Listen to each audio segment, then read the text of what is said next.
Hi guys, sorry I had to go there for a second. I was talking about herbs, and a friend showed up and he went and got my mail for me and brought me in a couple of packages. Sorry, I'm not going to be able to show the opening.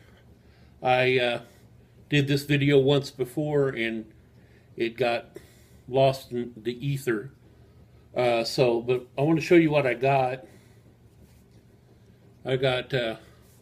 Well, let me show you that later. I want to show you first uh, the other book that I was going to talk about in the Magical Book Source uh, videos. And this is The Urban Paganism, or Urban Pagan, by Pat Telesco. Uh, Interesting book, lots of good information. It's called Magical Living in a 9 to 5 World. And it's got all kinds of different subjects in here. It talks about how to set up your altars, talks about scheduling. It talks about how to do a little bit about urban gardening. It goes all the way through the basics, the 101 stuff too, so in case somebody really doesn't have a firm grasp on what paganism is all about, it goes through the 101 stuff. It talks, like I said, it talks about herbal recipes, herbal gardening.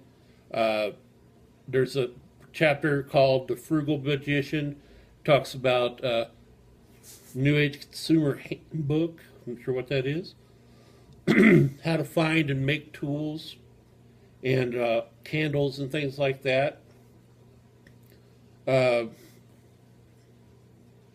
Great creative uses for modern items. One of the things that she talks about in here is altar space, and sometimes in a big city or something like that, or if you are a pagan who has not came out of the broom closet, quote unquote, to talk to your family and friends about this. Sometimes you can have an altar, but it doesn't have to be openly displayed, or sometimes it can be openly displayed and you just use it for multiple reasons, and you just cleanse it before you use it for magical reasons. But one of the things that she talks about is a mini altars, and you can do that with a cigar box or any shoe box or something. You just gather together your spell components and your altar components and put them all inside a shoe box, and then you can pull them out. One person even I've talked to over the years actually built an altar inside of a dresser drawers, and whenever she wanted to do her spiritual stuff and do her altar work, she would just pull out the drawer and it was all right there in front of her. She never took it out of the drawer or anything. It was pulled out in front of her, and then she just did everything, made sure all candles and everything were totally extinguished, and then closed the door. That's a great way of doing it. There's all kinds of things you have to look at as far as being an urban pagan. It depends on where you live at. Is open display of pinnacles going to cause you issues, or do you care? Me personally, I'm out. I've been out for a long time, and I'm talking about out magically.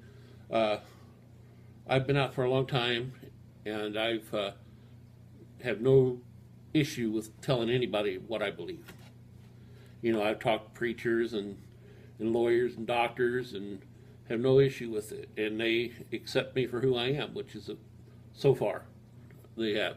I've had a few people try to preach at me, but just go on with yourselves. But anyways, this book by Patricia Telesco, let me get it one more time, get a little better view of it. Get some of the glare down maybe. It's a wonderful book. It has a lot of great information in it, and I think that if you pick it up, it comes through Llewellyn Publishers. You can see the little half moon or a little quarter moon down there. Pick it up, and I think you'll really enjoy Patricia's work. And that's if it's not outdated. It may be as